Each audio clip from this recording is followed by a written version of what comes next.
Photo copy کی دکان پر ایک 22 سال کا لڑکا اور ایک 19-20 سال کی لڑکی جس کے ساتھ 40-42 سال کا مرد بھی داخل ہوئے۔ وہ سب بہت جلدی میں تھے اور میٹرک سرٹیفکیٹ کی فوٹو کاپی کروانا چاہتے تھے۔ لڑکی پریشان اور اداس لگ رہی تھی۔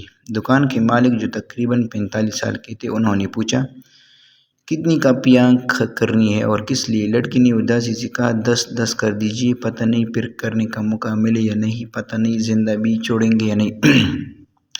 ساتھ آئے شخص نے اسے تسلی دی، ارے تم لوگ فکر نہ کرو، میں ہوں نا تمہارے ساتھ، کچھ نہیں ہوگا۔ دکاندار نے لڑکی سے پیار سے پوچھا، بیٹا تم کچھ اداس لگ رہے ہو، کوئی پریشانی ہو تو مجھے بتا سکتی ہو، میں تمہارے ابو جیسا ہوں۔ یہ سنتے ہی لڑکی کی آنکھوں میں آنسو آ گئے اور بولی، میں اس لڑکے سے محبت کرتی ہوں اور شادی کرنا چاہتی ہوں، لیکن میرے گھر والے راضی نہیں ہیں۔ ہم بھاگ کر آئے ہیں کیونکہ میں مسلمان ہوں، یہ دوسرے مذہب کا ہے۔ ساتھ آئے شخص اس کے چچا ہیں، ان کا کہنا ہے کہ شادی کے بعد سب مان جائیں گے۔ دکاندار نے لڑکی کو تسلی دی اور پوچھا، اگر تمہیں 100 روپے اور 1 روپے میں چننا ہو تو کیا چنو گے؟ لڑکی نے کہا، انکل جی 100 ہی چنوں گی۔ دکاندار نے سمجھاتے ہوئے کہا، یہی بات رشتوں پر بھی لاگو ہوتی ہے، تم ایک رشتے کے لیے 100 رشتے چھوڑ آئی ہو۔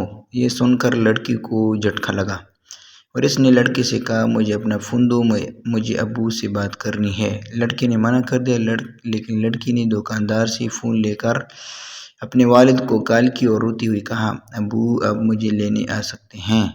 دکاندار نے والد سے بات کر کے انہیں دکان کا پتہ دے دیا اور کہا، بیٹی محفوظ ہے۔ جیسے ہی ان 2 مردوں نے یہ سنا وہ بھاگنے لگے۔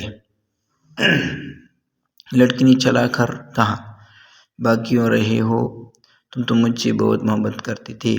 لڑکی نے کوئی جواب نہ دیا اور سامان لے کر چوروں کی طرف بھاگنے لگا۔ لڑکی نے کہا، پکڑوا نہیں، میرے بیگ میں زیورات ہیں جو گھر سے لائی تھی۔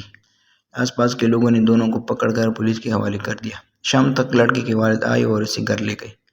لڑکی نے دکاندار سے کہا، انکل آپ کا بہت بہت شکریہ، میں اب 100 رشتے لے کر جا رہی ہوں۔ یہ لڑکی تو بچ گئی، مگر نہ جانے کتنی لڑکیاں ہر روز ایک رشتے کے لیے 100 رشتے چھوڑ دیتی ہیں اور بعد میں پچھتاتی ہیں۔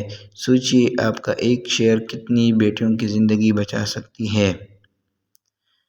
میرے چینل کو ضرور سبسکرائب کریں۔